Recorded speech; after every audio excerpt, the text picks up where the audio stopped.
பல்வேறு தரப்பினர் இப்ப உள்ளூர் மக்களே போராடினாலுமே அதுல கட்சி சாயம் பூசப்படுது. ஆமா, அவங்கள இவங்க யாருமே எந்த கட்சி மனுங்க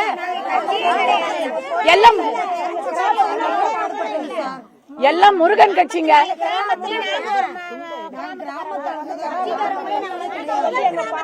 இல்லங்க, இங்க இருக்கக்கூடிய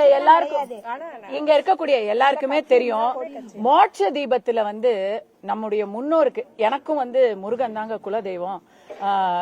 மோட்ச தீபத்துல நம்ம முன்னோரை மரியாதை செஞ்சு அவங்க நினைவா நம்ம ஏத்துற நினைவு விளக்கு தூணது, சரிங்களா? அங்க கடவுளுக்கு கார்த்திகை தீபம் எல்லாம் ஏத்த மாட்டாங்க. கடவுளுக்கு கார்த்திகம் குன்று மேலதான் ஏத்துவாங்க. குன்று மேல கிடையாதுன்னு 1923 சொன்னதுனால நாம அடுத்த ஒரு இடத்துல யாருக்கும் பிரச்சனை இல்லாத இடத்துல தர்காவுக்கிட்ட இருந்து நோ அப்ஜெக்ஷன் வாங்கி தான் ஏத்துறோம். மக்கள் யாருமே எந்த பிரச்சனையும் பண்ணணும்னு நினைக்கல. ஒண்ணு. இன்னொன்னு, எம்பி சு வெங்கடேசன் போன்ற சிலர் ரொம்ப தவறான போக்குல பேசுறாங்க. கலவரம் வருது, அப்புறம் இஸ்லாமியர்கள் மனம் புண்படும், இப்படியெல்லாம் அவங்க இல்லாத பொய்ய சொல்லி எங்களுடைய இஸ்லாமிய சகோதரர்கள் மேல பழி போடுறாங்க, பழி போடுறாங்க. அவங்க யாருமே என்னைக்குமே இந்த மலைக்கான மரியாதைய விட்டு கொடுத்ததில்ல. இப்ப எங்கெங்க இருந்தோ கூட்டிட்டு ஏதேதோ விஷமங்கள்லாம் பண்றதுக்கு பிளான் பண்றதா நமக்கு செய்தி வருது. எப்படி இந்த நவாஸ் கனி அவர்கள் இங்க கரிசோறு தின்னாரோ அது போல அவங்க ஏதேதோ பிளான் பண்றதா, அதுவும் உள்ளூர்காரங்க இல்ல அசலூர்காரங்களை கூட்டிட்டு பிளான் பண்றதா செய்தி வருது. அது உண்மையா இருக்க கூடாதுன்னு நான் வேண்டிக்கிறேன். பட் அத ஐடியா கொடுக்க கூடாது. ஏன்னா இஸ்லாமியர் சகோதரர்கள் எங்களுக்கு ஆதரவா இருக்கிறாங்க. எனக்கு திரி கொடுத்து எண்ணெய் கொடுத்து இன்னைக்கு காசி விஸ்வநாதரை போய் பாருன்னு சொல்லி எனக்கு என்னுடைய சகோதரர் கொடுக்கிறாரு. அவர் கிறிஸ்துவர். எனக்கு நண்பர்கள் இருக்காங்க, அவங்க இஸ்லாமியர்கள். அவங்களுக்கு எல்லாம் எந்த பிரச்சனையும் இல்ல. மதுரையில இருக்கக்கூடியவர்கள் இங்க சமணப்படுக்க இருந்ததுனால எத்தனையோ நூற்றாண்டுகளாக மலை மேல கவிச்சி எடுத்து போறதே இல்லை. ஏன்னா இது சமண மலையாக இருந்திருக்கிறது. அதுதான் காரணம். முருகன் கோயில் இந்து நம்பிக்கை அப்படிங்கறது அடுத்த காரணம். எதுவா இருந்தாலும் சரி, முஸ்லிம் சகோதரர்கள் எங்களுக்கு ஆதரவா இருக்கும் பொழுது நடுவுல பாலிடிக்ஸ் பண்றவங்கள தயவு செஞ்சு வேற எதுலயாவது பண்ணுங்க ஐயா. நீங்க உங்களுடைய ஆட்சி லட்சணம் சந்தை சிரிக்குது, அதை திசை திருப்பறதுக்காக நீங்க எங்க முருகனை பயன்படுத்தாதீங்க. எங்க முருகனை நீங்க பயன்படுத்தாதீங்க. அதை நான் சொல்றேன். யாராவது பார்ப்பனர்களுக்கு அவங்களோட மகனுக்கு முருகன் பெயர் வச்சிருக்காங்களா, அப்படி வச்சவனா கொண்டு நிப்பாட்டுங்க அப்படின்னு சொல்லி திருமாவளவன் திருமாவளவன் அவர்கள் மேல நான் ரொம்ப மரியாதை வச்சிருந்தேன். அவர் சேராத இடம் சேர்ந்து ரொம்ப மனசாட்சிக்கு விரோதமா பேசுறாருங்க. முருகன் பேர் வச்சிருக்காங்களா, கொண்டு காட்டுங்கன்னு கேக்குறாரு. என்னுடைய மகனுடைய பேரு கார்த்திகேயன் தான். என்னுடைய மகன் பேரு கார்த்திகேயன். அவனுடைய இத நான் பொதுவெளியில சொல்லக்கூடாது, நான் பர்சனல் டீடைல பேசக்கூடாது அப்படின்னு நினைப்பேன். ஏன்னா இதை உடனே எடுத்து அதை கூட கொச்சப்படுத்துவாங்க. கர்நாடகாவில முருகன் இருக்கிறாரு. எத்தனை பேருக்கு அங்க முருகண்ணா அப்படின்னு பேர் இருக்கு தெரியுமா? முருகையா அப்படின்னு பேர் இருக்கும். எல்லாம் பிராமின் சமூகத்தை சேர்ந்தவர்கள். நான் எத்தனை பேரை உங்களுக்கு நான் காட்டணும்? இப்படி ஒவ்வொருத்தருக்கும் இப்ப முருகன் பேர் இருக்கா, ஆஹா, அப்போ அடுத்தது குமரன் பேர் இருக்கா, அப்ப குமாரன், என் கணவர் பேரு குமார், அவரை கூட்டிட்டு வந்தா உடனே ஆஹா, அப்ப அடுத்தது அழகு குத்துவீங்களா, மொட்டை அடிப்பீங்களா, இப்படி ஒன்னொன்னா கேட்டுக்கிட்டு இருக்கிறவங்களுக்கு நம்ம பதிலே சொல்ல முடியாது சாமி. ஏன்னா அவருக்கு விஷயமும் தெரியல, நம்பிக்கையும் இல்ல. அவருக்கு வெறும் வெறுப்பு மட்டும்தான் இருக்கு. ஆபாச சிற்பங்கள் இருக்கிற இடம் தான் இந்து கோயில் சொன்ன மாதிரி ஒரு பெரிய மனுஷன் தானே அவரு. அப்படிப்பட்ட பெரிய மனுஷன் தானே அவரு. அவர் கட்சியில இருந்து எத்தனை பேருக்கு ஆபாச வீடியோ வெளியே வருதுன்னு அவர் கணக்கு சொல்லுவாரா? வேங்கை வயல்ல நாரிக்கிட்டு இருக்கு, இன்னும் அங்க போகல. ஐயா, தூய்மை பணியாளர்கள் அப்படியே எங்க உரிமையெல்லாம் இழந்துட்டதெல்லாம் அர்த்தம் கிடையாது. அதுக்கு ஒவ்வொரு நேரம் இருக்கு, அவ்வளவுதான். ஸ்கூலுக்கு போற மாதிரி ஸ்கூலுக்கு யூனிஃபார்ம்ல போறோம், ஸ்கூல்ல நம்ம பாடம் படிக்கிறோம், சினிமா தியேட்டர்ல விசில் அடிக்கிறோம், ஸ்கூல்ல போய் விசில் அடிக்கலாமா? லூஸ். திருப்பரங்குன்றத்துல தீபம் ஏத்திட்டா எய்ம்ஸும் சாப்பாடும் கிடைச்சிருமான்றத திருமாவளவன் கேக்குறாரு. ஏன் இதே ஒரு மத வழிபாடு, வேற மத வழிபாடுகளை இப்படிலாம் கேட்க மாட்டாங்க மாதிரி சில கருத்துக்கள். எனக்கு யாரையும் இந்த இடத்துல குறைச்சு பேசணும்ன்ற விருப்பம்லாம் இல்ல. எல்லார் நம்பிக்கையும் மதிக்கணும். இப்ப தீபம் ஏத்திட்டா எய்ம்ஸ் வந்துருமான்னு கேக்குறாரு. எங்க பெண்களை வச்சு நான் சொல்றேன், இந்த பெண்கள் பெய்யன பெய்யும் மழை. பத்தினி தெய்வங்கள் சொன்னா நடக்கும். தட்டலாம் தாராளமா பிரச்சனை. நீங்க உங்களுடைய உணர்ச்சிகளை நீங்க வந்து கட்டி வைக்கணும்னு அவசியம் இல்லை. நீங்க கை தட்டணுமா தட்டுங்க, விளக்கேத்தணுமா ஏத்துங்க, சரிங்களா? அமைதி அமைதி. அன்பர் கேட்ட திருமாவளவன் அவர்கள் கேட்கிறாரு, மலை மேல தீபம் ஏத்திட்டா எய்ம்ஸ் வந்துருமா, எல்லாருக்கும் சோறு கிடைச்சிருமா, இதானங்க கேட்டாரு. இல்ல இப்ப திருமாவளவன் அவர்கள் கட்சி நடத்துறதுனால எய்ம்ஸ் வந்துருச்சா, எல்லாருக்கும் சோறு கிடைச்சிருச்சா? ஐயா அவரை நம்பி வந்த சமூகங்களுக்கு அவங்க கேக்குற கோரிக்கை எல்லாம் கிடைச்சிருச்சா?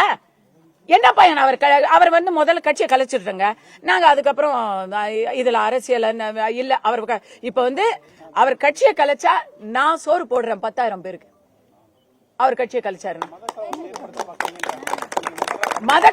இல்ல. இன்னொன்னு கேக்குற, இப்ப எல்லா நம்பிக்கைகளையும் மதிப்பு கொடுக்கணும் அப்படிங்கறதாங்க நம்முடைய ஒரு கோரிக்கை. இன்னைக்கு வந்து தர்காவுல ஒரு திருவிழாக்கு கொடி ஏத்தி இருக்கிறாங்க.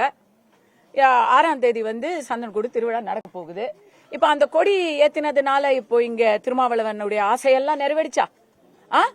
அத அவர் கேட்பாரா? அப்படி கேட்பாரா? அவரு சந்தனக்கூடு நடத்துறதுனால சாப்பாடு கிடைக்குமான்னு திருமாவளவன் கேட்பாரா? கேட்க மாட்டாரு.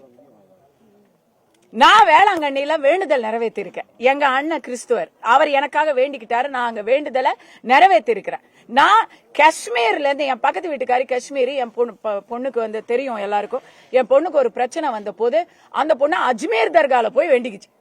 நான் போனேன், நான் போய் அதை நிறைவேற்றினேன். நாம எல்லாத்தையும் மதிக்கிறோம், அவங்களும் எல்லாத்தையும் மதிக்கிறாங்க.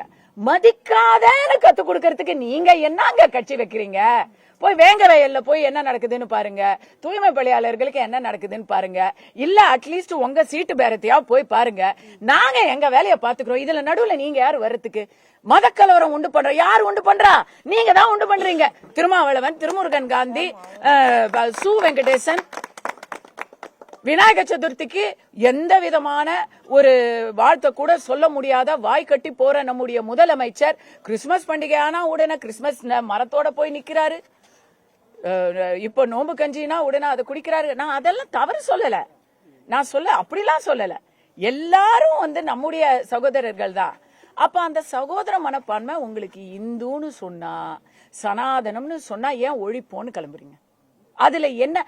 அதை ஒழிச்சிட்டா நீங்க வந்து தைரியமா கடவுள் பக்தி இல்லாம தப்பு தண்டாவெல்லாம் பண்ணிக்கிட்டே இருக்கலாம். நாளைக்கு கடவுள் வந்து உங்களை இங்க இல்லைன்னாலும் அங்க தண்டிப்பாரு அப்படிங்கிற நம்பிக்கையில தான் இந்து மக்கள்ல சிலர் உங்களுக்கு இன்னும் ஓட்டு போட்டுக்கிட்டு இருக்காங்க. நீங்க அதுவும் இல்லன்னு ஒழிச்சிட்டீங்கன்னா உங்களை மாதிரி பாவிகளுக்கு இங்கேயே தண்டனை கொடுக்கணும்னு மக்கள் நினைக்க மாட்டாங்களா? மதக்கலவரம்னு பேசுறீங்களே, உங்களுக்கு கொஞ்சமாவது மனசாட்சி இருக்கா? நேற்று திருமாவளவனுக்கு வந்து கிரீடம் வச்சு கையில வேல் கொடுத்திருக்காங்க, அதை நீங்க எப்படி பாக்குறீங்க? அதுதாங்க, அவர் வந்து முருகனுக்கு பக்தர்கள் எல்லாம் திரள்றாங்க, பெரிய கூட்டம் வருது. முருகனுக்கு வந்து ஒரு அசைக்க முடியாத மாஸ் இருக்கு. அது மட்டும் இல்லாம முருகன் கோயில்கள்ல எல்லா பக்தர்களும் வந்து தாராளமாக நன்கொடையையும் அளிக்கிறாங்க. இதை எல்லாமே அவர் விரும்புறாரு. முருகனுக்கு பதிலா அவருக்கு வந்தா அதை எல்லாத்தையும் அவர் போற்றி புகழ்வார். இந்த வேலுக்கு நீங்க வந்து அத ஒரு தங்க வேல் கொடுத்து பாருங்களேன் அவர்கிட்ட.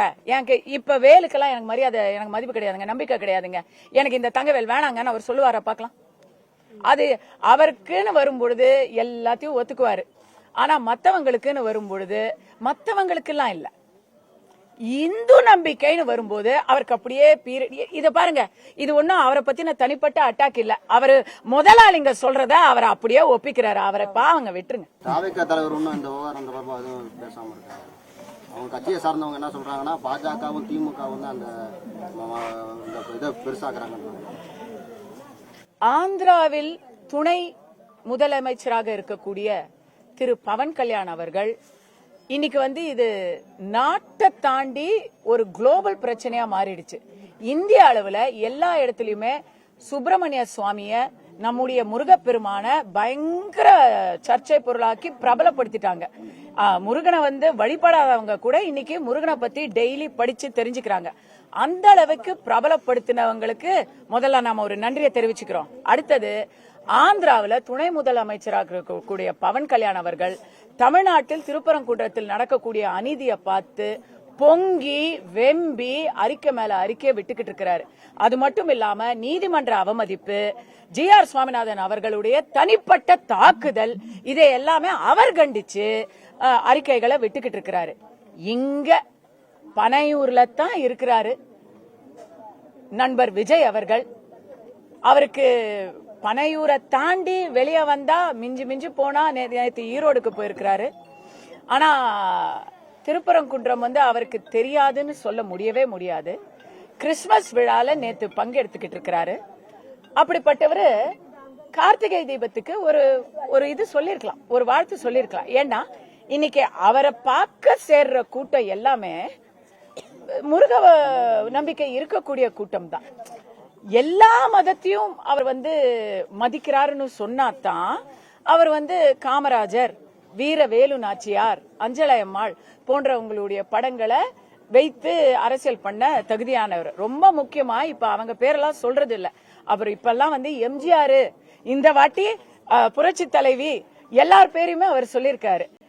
எம்ஜிஆர் புரட்சி தலைவி பேரை சொல்லி இனி நீங்க அரசியல் பண்ணணும்னு நினைச்சா முதல்ல அவங்கள போல கடவுளையும், கடவுள் இருக்கு இல்லங்கிறது உங்க தனிப்பட்ட நம்பிக்கைங்க, ஆனா கடவுளை நம்புவோரை நீங்கள் மதிக்க வேண்டும். எந்த ஒரு சரி அதெல்லாம் கூட வேணாம். திருப்பரங்குன்றத்துல ஒரு பக்கம் கண்ணுல வெண்ணெய், ஒரு பக்கம் கண்ணுல சுண்ணாம்புன்னு சொல்லி இத்தனை நாள் மலை மேல சாமி கும்பிட எங்க யாரையும் விடல. இன்னைக்கு சந்தனக்கூடு விழாவுக்கு நீங்க மலையை திறந்து வச்சிருக்கிறீங்க. இந்த தமிழக அரசுல இப்படி ஒரு அநீதி நடக்குது. நீதிமன்றத்துல 3 தரம் தீர்ப்பு வந்தும் அவங்கள அவமதிப்பு நடக்குது. சுப்ரீம் கோர்ட்லயே அதை கேள்வி மேல கேள்வி கேட்கிறாங்க. ஏன்னா தமிழகத்துக்கு முதலமைச்சர் ஆகணுங்கிற கனவுல இருக்கிறவரு தமிழகத்துல இன்னைக்கு பத்தி எரிஞ்சுக்கிட்டு இருக்கக்கூடிய திருப்பரங்குன்ற தீப பிரச்சனைய பேசாததுங்கிறது ஒரு மிகப்பெரிய ஒரு தவறாக இருக்கும். இல்ல ஒருவேளை அவருக்கு எழுதி கொடுக்கறவங்க இன்னைக்கு லீவா தெரியல.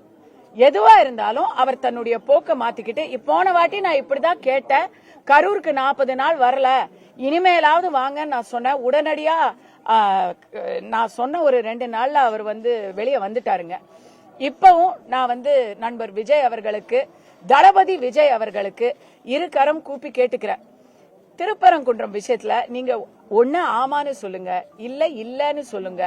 பேசா மடந்தையாக நீங்க இருந்தீங்கன்னா உங்களுக்கு பேச விருப்பம் இல்லன்னு நினைக்கிறதா இல்ல பேச தெரியலன்னு நினைக்கிறதா, ரெண்டுமே மோசமான அவுட்கம். ஆந்திராவில் வெள்ளிகுண்டா கோயில சனாதன நகரம் புதுசா உருவாக்க போறாங்க. இல்ல அத பத்தி எனக்கு எந்த கருத்தும் இல்லைங்க. நான் அப்படியெல்லாம் மதத்தின் பேரால ஒரு நகரம் உருவாகணும் அப்படின்லாம் நான் நினைக்கல. ஏன்னா இந்தியாவை பொறுத்த வரைக்கும் இது சனாதன பூமி தான், ஆன்மீக பூமி தான். எல்லோரையும் எல்லா நம்பிக்கைகளும், எங்க சனாதனத்துல உதயநிதி சொல்றது சனாதனம் கிடையாது, ஆராஜா சொல்றது சனாதனம் கிடையாது. என்னவோ உடன்கட்ட ஜாதி அது இதுன்னு தூக்கிட்டு வராங்கல்ல, அதெல்லாம் அபத்தம். சனாதனம்னா என்ன? எல்லா கடவுளுங்களும் நாங்க, எங்களுக்கு 33 கோடி கடவுள்கள் இருக்கிறாங்க. அதோட சேர்த்து நாங்க இயேசுவையும் கும்பிடுறோம், மேரி மாதாவையும் கும்பிடுறோம், அல்லாவையும் கும்பிடுறோங்க.